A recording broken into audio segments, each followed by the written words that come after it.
السلام علیکم ورحمت الله وبرکاته. دوستانو خدای دې وکړي چې ټول به ښه او جوړ یاست. دوستانو د نن په دغه ویډیو کې به زه تاسو ته در وښیم که چیرې له تاسو سره یو شی وي او تاسو غواړئ چې د هغه په باره کې ټوټل معلومات ترلاسه کړئ چې د دې شي قیمت څو ده او دغه شی له کوم ځای څخه راغلی ده، نو سمپل به دوستانو تاسو له هغه شي څخه تصویر واخلئ او تاسو ته به د هغه ټوټل معلومات په لاس درکړي چې دا شی په دا ملک کې جوړ شوی ده او د دې قیمت دونه ده. نو دوستانو ډېر ښایسته او خوندور اپلیکیشن ده، باید ټول یې په خپلو موبایل کې خامخا انسټال کړي. نو دوستانو زه د ویډیو په طرف ویډیو شروع کوو.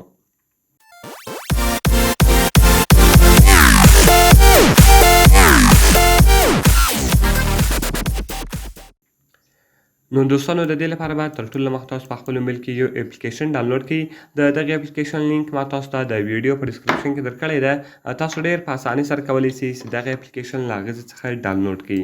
نو دوستانو کله چې تاسو دغه اپلیکیشن له هغه ځای څخه ډاونلوډ کړئ، د هغه کومه دغه تاسو خلاص کړئ، نو کوم پرمیشنان چې له تاسو څخه غواړي هغه ټوټل پرمیشنان به تاسو الاو کړئ.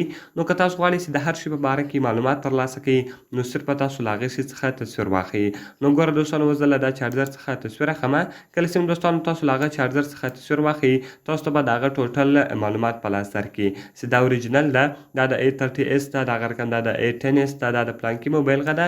ټوټل معلومات به په دغه اپلیکیشن کې تاسو ډېر په اسانه طریقه سره ترلاسه کړئ. نو ګوره دوستانو دغه ما له چارجر څخه عکس واخیستی.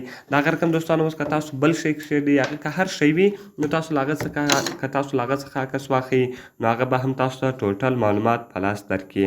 نو ګوره دوستانو اوس ما له موبایل څخه عکس واخیستی، د هغه رقم به تاسو د هغه موبایل ټوټل ریټونه هر شی تاسو ته په لاس درکړي. نو دوستانو ډېر ښایسته او خوندور اپلیکیشن ده. په دغه اپلیکیشن کې تاسو د هر شي معلومات ځان ته ډېر په اسانه طریقه سره کولی شئ. نو دوستانو که مې ویډیو خوښ شوې وي، ویډیو خامخا سره لایک کړئ، له خپلو ملګرو سره یې شیر کړئ او د دا رقم ته نورو ښایسته ویډیوګانو لپاره زموږ چینل خامخا سبسکرایب کړئ، ځکه په دغه چینل کې موږ ستاسو لپاره هره ورځ د هغه رقم ښایسته ویډیوګانې اپلوډوو. نو دوستانو میلاویږو په نورو ښایسته ویډیوګانو کې. په دعاګانو کې مې یاد ساتئ. د خدای په امان.